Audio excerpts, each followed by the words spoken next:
So we will start po ang ating lesson 8, no? Today, nasa lesson 8 na po tayo. And LI dito is about forming a cell, no? At ngayon ang pag-aaralan po natin yan, may material na po kayo about driving school, saving and establishing. So sa isang cell group po, yung mga cell leaders mo, 'di ba? Sabi ko last week, doon na form. Doon tayo nagfo-form ng leader, doon sila dumadaan sa process, sa cell, no? Doon natin sa simulang sina-challenge na gawin mo to hanggang sa until na establish na nila yung cell group na nila. So, pag-aaral natin po ngayon, yung driving school, paano sila sinisimulan na magkaroon ng connection sa Lord, sa church, no, sa iba, sa fellowship, and then na-establish sila, no? Yan. So bago po yan, let's pray. Pray po muna tayo. Lord, we need you sa kalagitnaan namin ngayon, Panginoon, at tulungan mo kami kung may mga bago kang ideas na sasabihin, tulungan mo kaming sumunod at i-apply po ito sa aming cell. Bagong learnings from you, bagong perspective, Lord. Again, kung merong mga napapagod, kung merong mga nanlalamig, Lord, refresh us again. Lord, yung fire na nanggagaling po sa iyo sa paglilingkod, sa pagsunod, Panginoon, ibalik mo lang uli. At ang magbabalik lang naman po nun ay ang maranasan namin uli yung pagmamahal mo po, Panginoon. Makita po uli namin ngayon ng aming mga mata, ng aming mga puso, yung beauty ng cell group, Panginoon. Kung paano po ito nagbabago ng maraming buhay po. Una, ang buhay namin at ang iba, Panginoon. Lord, salamat po. Pangunahan mo po kami. We ask yung mga wala pa po, ingatan mo sila. And I pray makaabot po sila, Panginoon, sa aming lesson po. Salamat po, Lord. Is our prayer in Jesus' name. Amen. Yan. So, palagi po, no, kahit anong ministry na gagawin mo, music ministry, hugas ministry, dance, no, lahat ng gagawin mo para sa Lord, lahat yung ginagawa mo dahil siyempre mahal mo ang Lord at dahil sumusunod ka, gusto mong matupad yung vision ng Lord, no? And that is to win souls and make disciples. Lalong-lalo na po when you are doing a cell. Okay? So ang goal natin sa cell ay marami ang makakilala, may mga mafo-form na leaders, at yung cell na yon ay eventually ay magiging church, no? Malaking church. Minsan doon nagsisimula. Doon talaga nagsisimula, 'di ba? Laguna po. Simula lang 'yun sa cell, and then nagsama-sama ang maraming cell kaya nabuo ang isang church, no? So palagi 'yun. Pero 'yun ang pag-uusapan natin ngayon. Paano nga ba 'yun, no? So the success of your cell is greatly determined by its faithfulness in evangelism. 'Di ba? Yung sa goal po ng cell group, yung huling-huli is reaching out to others. Tapos pinag-usapan din natin last week na ang growing cell ay dumadami. Kaya nga po growing. At ang cell dapat buhay. No, maraming mga cell ang namamatay kasi wala po yung essence at hindi po nabibigyan ng importansya yung evangelism. No, hindi siya talaga napaprioritize. Where in fact, yun po ang priority natin. Kaya tayo nagsasell, no? What is true of every follower of Christ and of the entire church is also true of your cell. Okay? No? Evangelism is the lifeblood of the cell. So take note nyo po yan. Evangelism is the lifeblood of the cell. Kung hindi po ginagawa ang evangelism sa inyong cell, asahan nyo po, hindi po yun lalaki, hindi lalago, hindi mag-grow. Okay? Hindi po mag-grow. So, ibig sabihin, pang-water siya, wina-water niya, no? Siya ang sunlight, no? Kaya nag-grow ang cell. Parang halaman, no? Kaya siya nag-grow. So, parang kami sa bilang yung as financial advisor, kami ang lifeblood namin, referral, ganyan, no? So tayo, evangelism, hindi po talaga tayo mag-grow, hindi tayo dadami. Yes, pwedeng may nangyayari sa cell, lahat nagiging potential leaders. Pero pwedeng mangyari na hanggang dun na lang. Kasi hindi lumalabas yung mga potential leaders. Hindi sila naturuan na mag-share ng gospel at gumawa ng disciples. Okay? So, as a leader, ikaw, ngayon na nandito sa LID2, as a leader, you must see to it that your cell never stops winning and establishing people. Never stops winning. I mean, lifestyle po natin yung paghayo. No? Or kung may tina-target kayong area, palagi kayong may invite. Palagi kayong may bisita. Okay?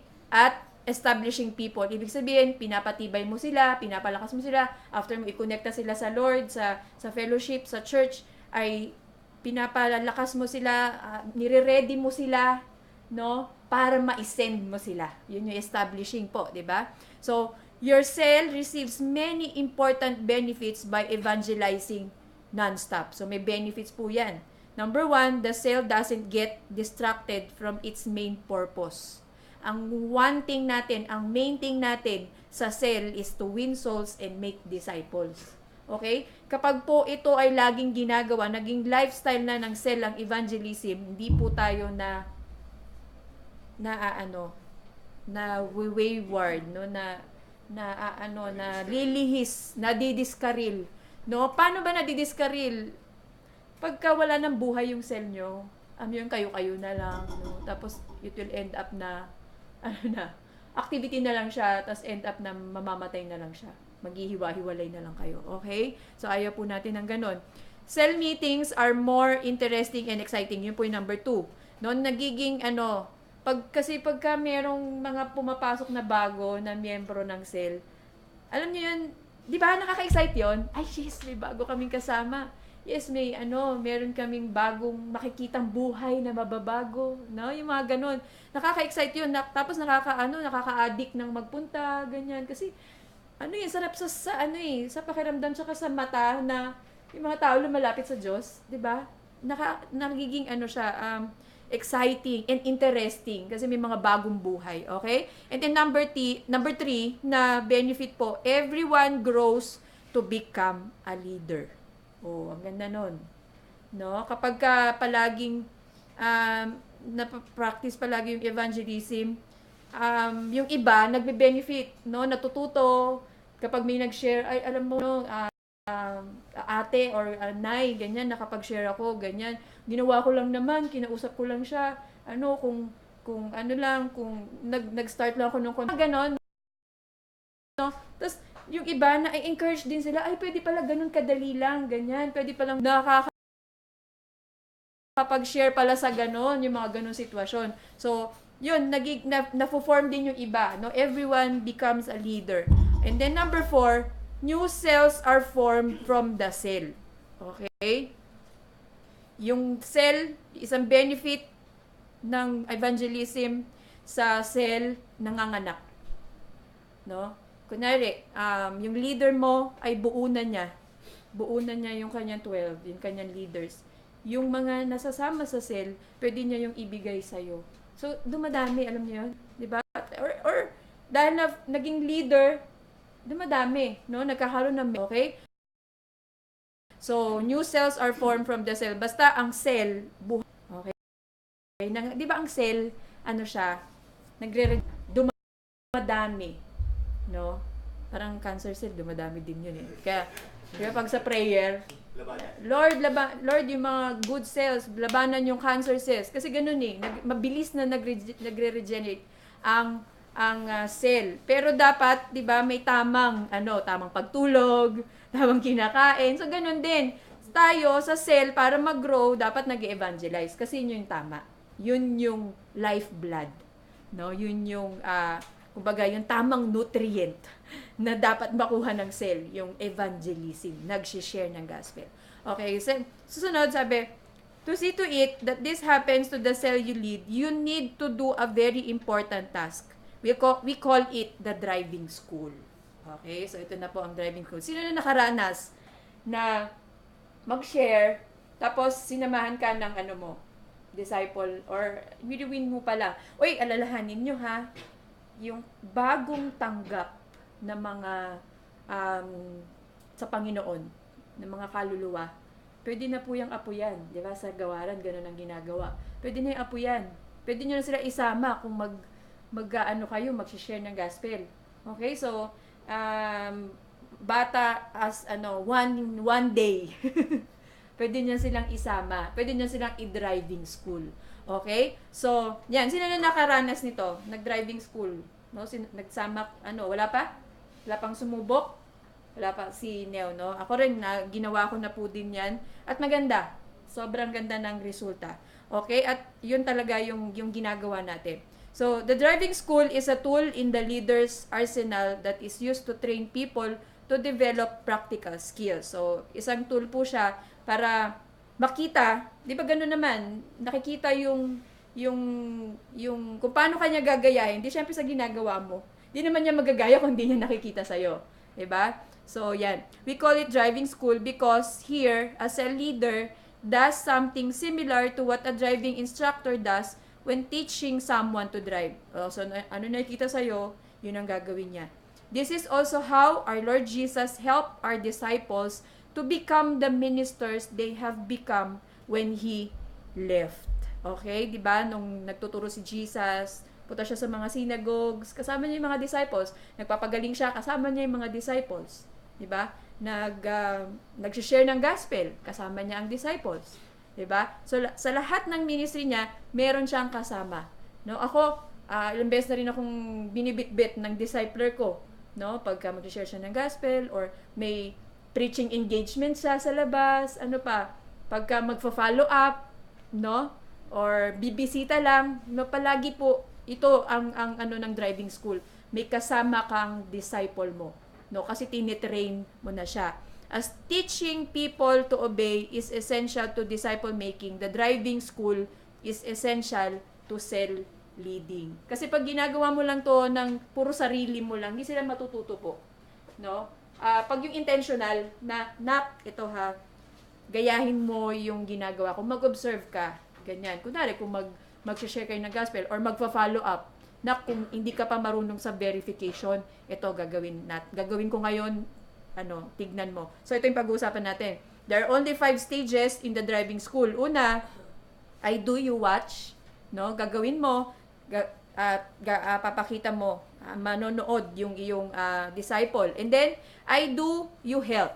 Ito yung I do, you help pagka yung, papatulungin mo na siya, no? Kunwari, anak, ikaw sa prayer of acceptance. Or medyo mabigat pa yung prayer of acceptance. Kaya mo na bang i-explain yung sa cross, ganyan, no? Yung sa part na si Jesus namatay, ganyan, no? Yung mga ganon, no? Bibigyan mo na siya ng part-part na konti hanggang sa dumadami na yung part niya, no? Hanggang sa, siya na yung dun sa prayer of acceptance, ikaw ang nag-share, pero siya yung sa prayer of acceptance, yung mga ganon. So, you do, I help. And then, I do, you help. And then, number 3, you do, I help. So, ngayon, mas konti na yung part mo. Mas marami na siyang, baka siya na yung buong nag-share, tas ikaw yung sa prayer of acceptance. Ganon. And then, susunod, you do, I watch. Siya na ang gumagawa. Ang saya no? Kapag yung disciple mo, marunong nang mag-share, di ba? Nun sa isang discipler. Fulfilling na pakiramdam. And then, yung last, you do, someone else watches. Yung disciple mo, meron na rin siyang nililid. Wow! Meron na rin siyang dinadriving school. Ay, grabe yun. No? So, yun lang naman po ang 5 stages ng driving school. Madali lang po ba? Kaya? Kaya. Oo. Basta, syempre ikaw, as leader, dapat ka din, praktisado ka din, di ba? Paano mo pinapractice? Like, ikaw nagsishare. Di ba? Or kung wala kang mashiran, practice ka sa para pag tinuro mo sa disciple mo, di ba? Kasi ikaw talaga yung titignan niya, no? Pero ito hindi mo kailangan maging magaling.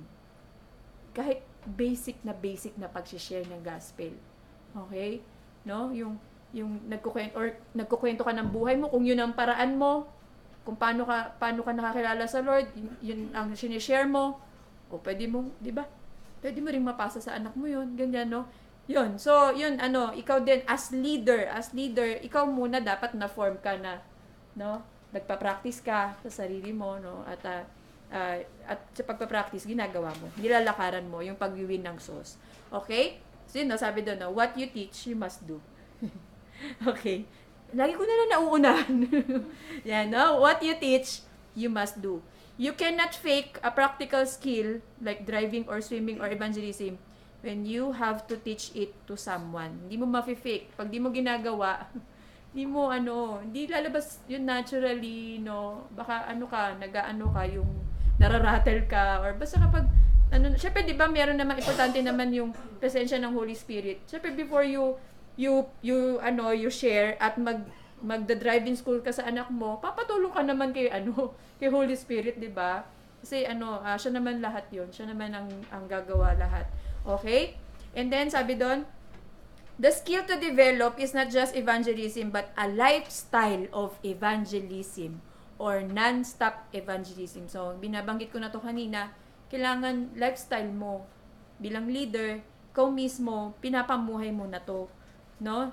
At kita nila sa'yo, no? Evidence sa'yo, halatang-halata sa'yo. Hindi yung,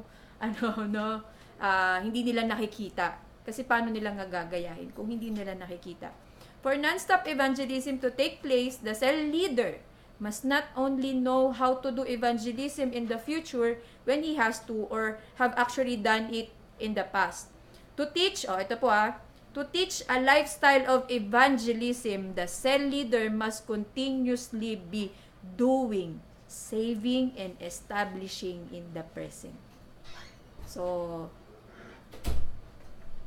we are emphasizing, no? Dapat leader, ikaw muna, ginagawa mo yun, nag-share ka ng gospel, nagdi-disciple ka, bago mo maipasa sa disciples mo.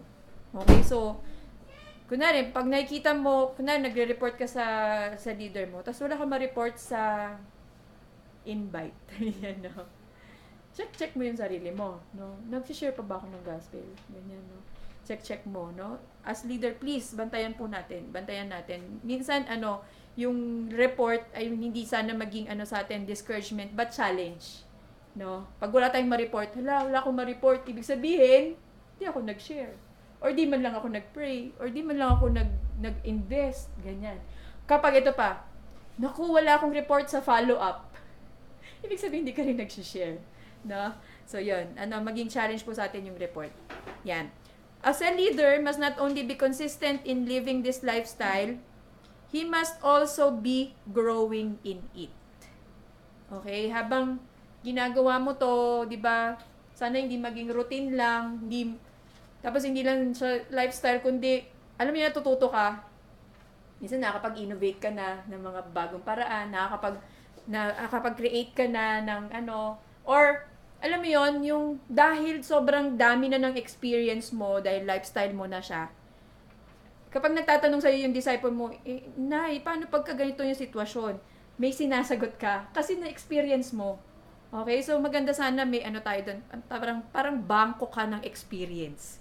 No? Para, wow, no? Oo, totoo. Kasi, pag nagtanong yung anak mo na, Nay, paano pagka ganito yung yung sagot niya? Nay, paano pagka mataas yung defense niya? Nay, paano pagka yung mga ganon, no? So, as a leader, dapat nag-grow din tayo. Nag-grow tayo sa lahat ng yung kapag may failures, sabi nga, yung failure, hindi yun, para pabagsakin tayo, kundi learnings. No? Yung, na-reject ka, natuto ka.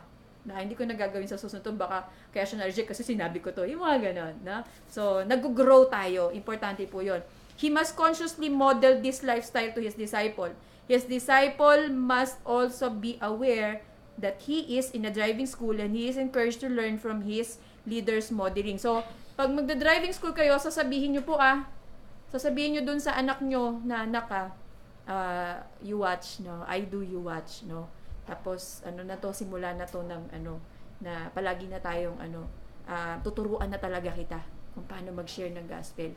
Okay? So, sa awa po ng Lord, meron po akong 2 minodel at ngayon talagang sila na rin, nagda-driving school na rin sila. So, ang laking tulong sa kanila kasi talagang may mga disciples na hindi sila maka-go kasi hindi nila alam gagawin nila. No? Hindi nila alam ang gagawin. Parang 'di ba? Parang bagong kilala sa Lord. Sunod na? What's next? Kaya natin what's next. no? So ito naman na kung inaay mo na sila as leader, tuturuan mo na sila, no? What's next na sa spiritual life nila? No, syempre ang isang disciple ni Jesus, hindi po yun demotion, it's promotion palagi. No, so dapat pino-promote natin sila, no? Tinuturuan natin sila. Yung pagtututo nila sa driving school, palagi po promotion yun. Pag may bago silang nagagawa, promotion yun. Okay? Promotion yun. I-promote po natin sila. Okay? And then, a complex skill must be broken down to smaller bite-sized skills depending on what the disciple can handle. For example, how to invest into the life of someone you intend to win, or how to lead the sinner's prayer, or even how to get a person's contact info. Okay? So, depende po sa disciples nyo kasi hindi po sabay-sabay ang alam niyo yun, yung learning curve ng ating disciples. Merong mababagal, merong sobrang pag binigay mo to, nagagawa na niya agad, no? Merong sobrang yung reserve, no? Hindi pa talaga kaya. So, as sa driving school po, binibigyan natin sila ng task depende sa makakaya muna nila. Hanggang sa nile-level up nyo sila. Kunwari, yung pinakasimple, yung sabi doon, yung pagkuha ng contact number. Pwede mo silang simulan doon. O pagkatapos nating mag-pray, pagkatapos ko siyang ipag-pray, kunin mo na yung contact info niya. So, yun lang ang gagawin niya. Ay, ate, pwede ko po bang makuha yung So, siguro naman napakadali na nun, no? Kukunin na yung contact number. So, depende sa disciple. Kung tingin yung mabilis siya or hindi siya mahiyain, ganyan, no? Depende sa ibibigay nyo sa kanilang task kapag driving school nyo sila. Okay? So, we involve and train a disciple in winning. So, ano po yung winning? Intent, invest, invite. As well as consolidation. Kahit po sa follow-up, sinasama natin sila. Kung gusto mo silang matutong mag-follow up. Or ganito, kunwari, sila yung nag-invest, nag-invite dun sa tao na yon. Tapos, tutulungan mo lang sila. But later on, pag marunong na sila na yung pahahawakin mo dun sa tao na yon. O tao mo na yan, anak tutulungan lang kita ngayon dahil ikaw nag-invest sa kanya, ikaw ang nag-invite, ikaw ang yung nanalangin sa kanya, tutulungan kita ha, o unahin natin, i-verify muna na, sharean muna natin siya ha. Tapos sunod, i-verify natin ha, palagi kayong nagsasama, nagmi-meet kasama yung wini-win nyo. Okay? Tapos pwede nyo ibigay sa kanya. Or pwede rin namang sinasama mo lang talaga siya, no? Pero hindi niya later on magiging disciple. Okay? So, basta depende sa situation po. So, sa consolidation, yung follow-up, yung pagbibuild ng relationship, yung involvement, at yung pastoral care, no? Inaano din po natin sila. Tinuturuan natin. Yung kunwari, sa mentoring nyo, or sa cell meeting nyo, wag nyo pong kakalimutan na kinakamusta nyo palagi kung ano na yung nagagawa nila doon sa mga inaalagaan nila. No, para alam nyo kung saan nyo sila tutulungan. No, tatanungin mo sila na kamusta na si ganito? Ano nang ginawa nyo? Ganyan. Tapos pag sinabi niya, nahirapan ako sa yung kung paano siya i-follow up, hindi ko pa talaga alam, ganyan. O kung paano ko ituturo yung sa cell, yung pag-attend niya ng cell, yung mga ganon, no? So, inaalam natin yung kapangangailangan nila para alam natin kung saan natin sila ita-driving school. Okay? So, yun po. Whatever skill is modeled several times must be practiced in a simulation. Whatever skill was participated in must be repeated several times for mastery. Okay? So, para ma-master ng disciple yung pag-win ng soul at pagdi-disciple, paulit-ulit mo silang sinasama. Okay? Hanggang sa talagang matuto na sila. So, yun nga, palaging, isipin mo, hindi pare-pareho yung kanilang learning curve, no? At even yung faith.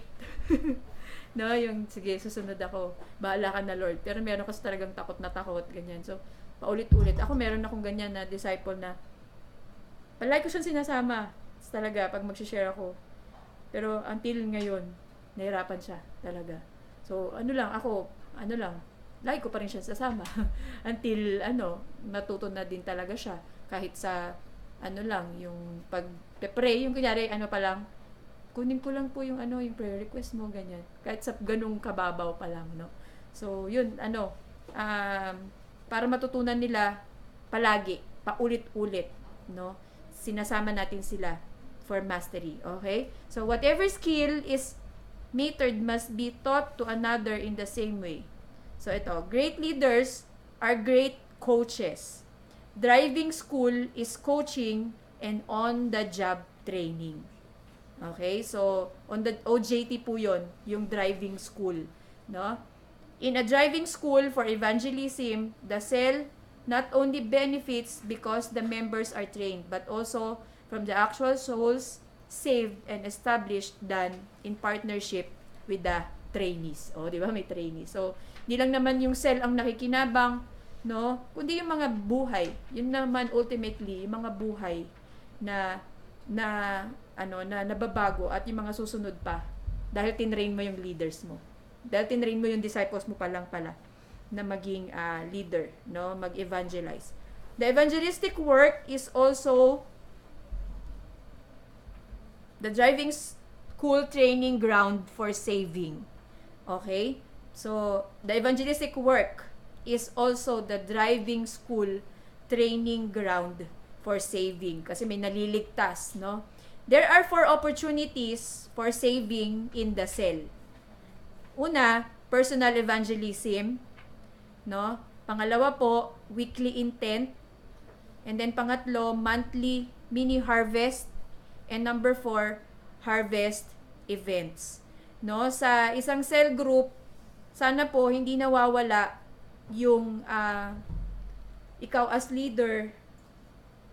'Di ba yung sabi ko last week na we lead yung cell, natatapos yung cell mo na nakakapag-share ng gospel.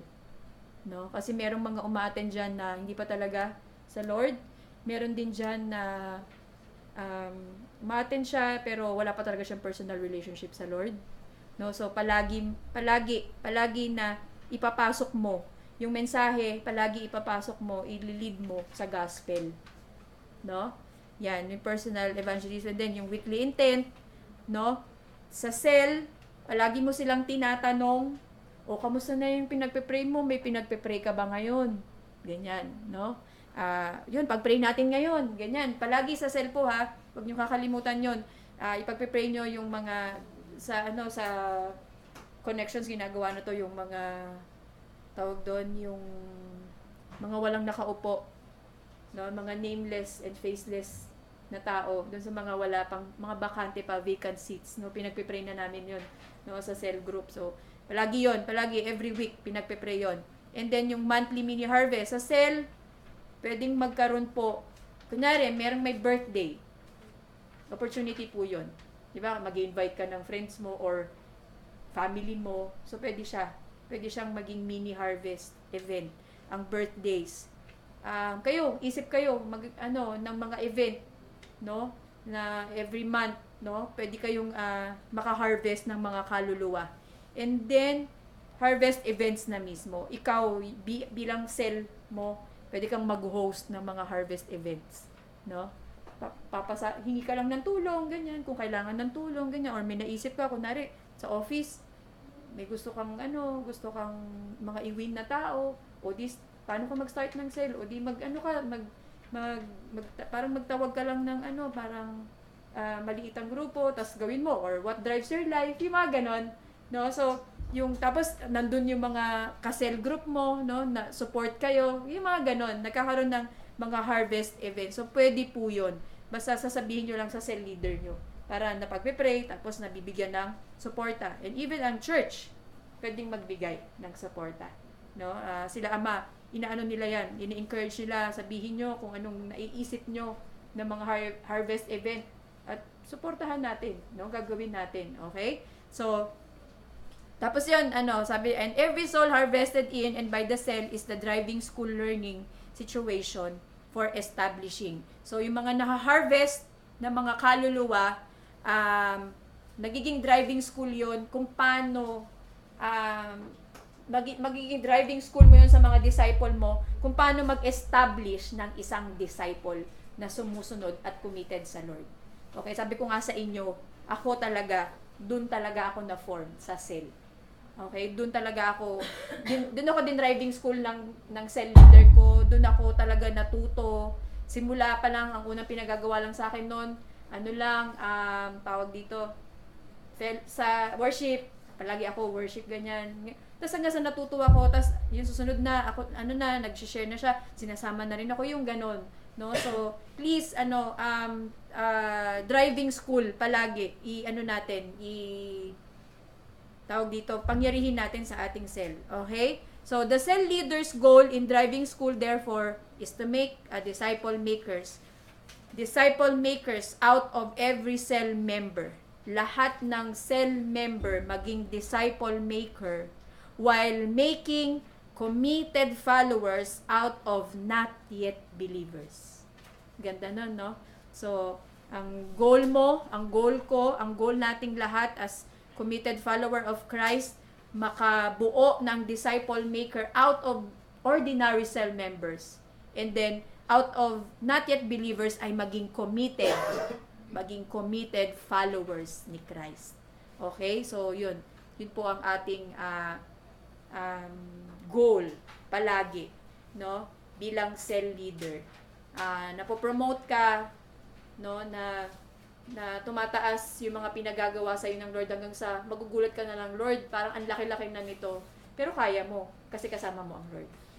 No, kasi ang layo na nung dinala sa pinagdalhan sa ng Panginoon. Huwag kayong magugulat kapag ang layo-layo na ng ginrow nyo kasi sumusunod kayo sa Lord. Kasi nagda-driving school kayo. Huwag kayong magugulat na dumadami ang cell mo kasi sumusunod ka, nagda-driving school ka sa mga inaalagaan mo kahit bagong tagasunod ni Kristo. Okay? So, huwag kang magugulat kapag Lord, grabe, ang dami na namin. Kasi sumunod ka eh. No? Sana ganon tayo na. Parang huwag kang magulat kung hindi lumalaki yung cell mo kasi hindi ka nag-win ng kaluluwa. Okay? So, yun lang naman. So, yan, So, yung nyo pa rin, mga assignment nyo pa rin po, yung report nyo sa inyong cell leader, no, yung intent, invest, invite.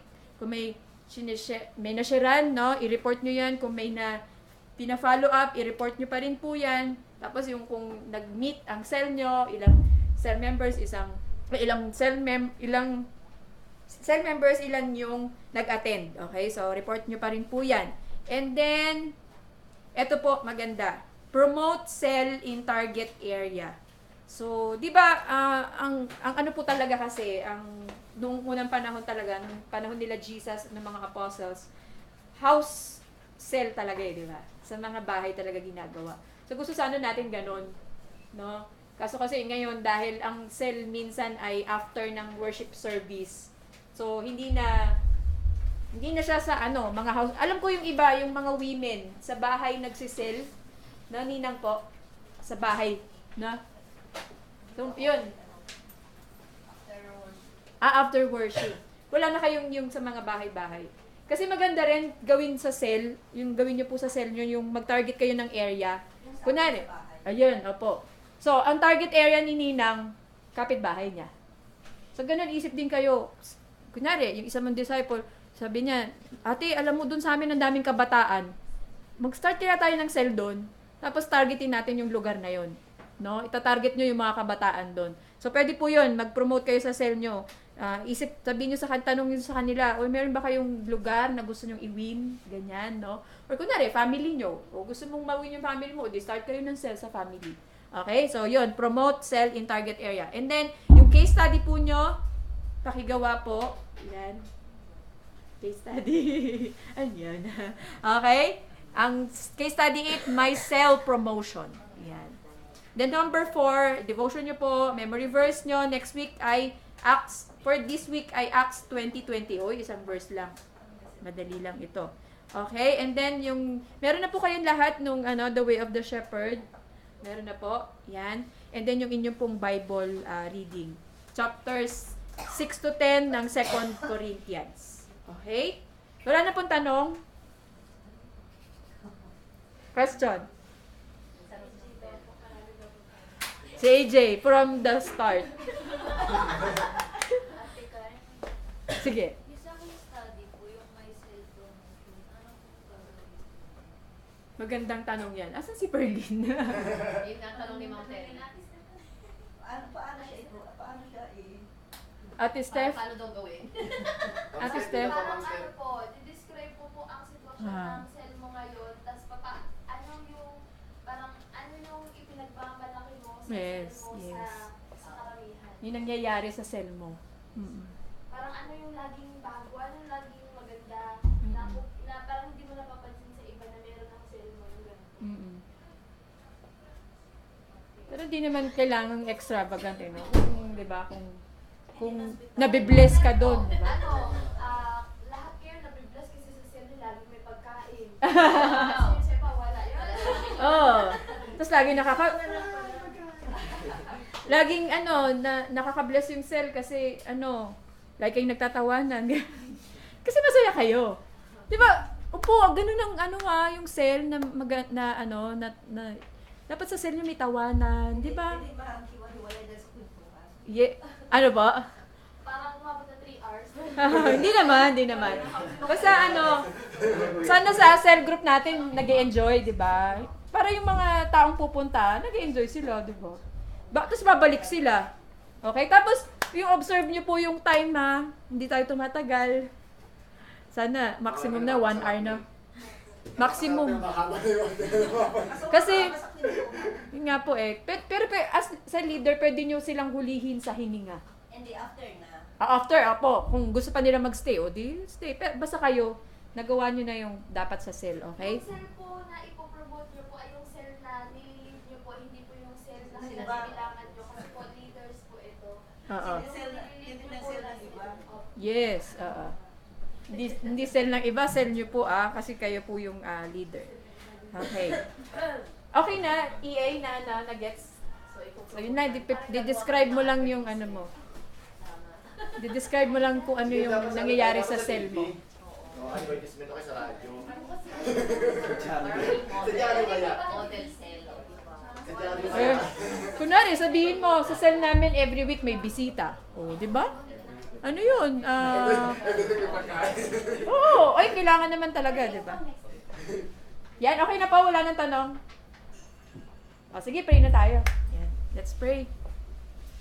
Lord, salamat po muli sa aming natutunan ngayon na di kami titigil, Panginoon, kahit involved na kami sa isang cell o may nililid na kami ng cell, Panginoon, ay hindi kami titigil sa pag-iwi ng kaluluwa. Lord, yung paghayo, paglabas, target ng mga tao na wala pa po sa iyo, Panginoon. Lord, ultimately lahat naman ng ministry na ginagawa namin, Panginoon, kinabibilangan namin kahit kumakanta kami or sumasayaw kami o naglilinis kami, Panginoon, ultimately kaya namin ginagawa yun dahil kasi magwi-win kami ng kaluluwa at magdi-disciple po kami. Lord, tulungan mo po ang bawat sa leader na nandito, Panginoon, mga anak mo, Lord, na paano nila, Lord, yung kanilang cell ay tulungan mo sila bibigyan ng buhay, Panginoon. Tulungan mo din sila, Lord, na i-goal talaga na bawat cell member ay magiging disciple maker sa pamamagitan po ng driving school, Panginoon. Lord, tulungan mo kami na ang bawat cell leader, Lord, na palaging alalahanin yung mga disciples under us na we are indebted to them. May utang kami sa kanila. Dapat tulungan namin sila na mag-grow sa iyo at gawin talaga, yung ma-fulfill talaga yung vision mo, yung mission mo para sa kanila, Panginoon, sa buhay nila. And that is to win souls and make disciples, Lord. Panginoon, salamat. Tulungan mo kami, bigyan mo kami ng lakas ng loob, ng courage, Panginoon, to lead our cell, to lead our disciples, and also to lead ourselves, Lord, na disiplinahin namin yung sarili namin, na tutunin namin yung dapat naming tutunin, lalo na po sa pag-disciple, Lord, at sa pag-driving school. Lord, yung prayer namin palagi, maging lifestyle namin ang evangelism, Panginoon, at hindi lang po maging lifestyle, kundi nag-grow po kami dito. Marami kaming learnings and even yung failures ay maging learnings po namin, Panginoon, at alam na namin yung gagawin namin sa susunod, Panginoon. Hindi pa naman perfect, pero natututo kami at nag-grow kami sa aming relationship sa iyo, Panginoon. Lord, salamat po. Pagpalain mo lahat ng leaders na ito at ang cell na nililid nila, Panginoon. We pray for growing cells po talaga. Growing po, Lord. Hindi po patay na cell, kundi nag-grow na mga cell groups, Panginoon, sa pamamagitan ng mga cell leaders na ito, Lord. Salamat po. We give back all the praises and honor and glory sa iyo lamang pong pangalan, Panginoong Jesus. Amen. Amen.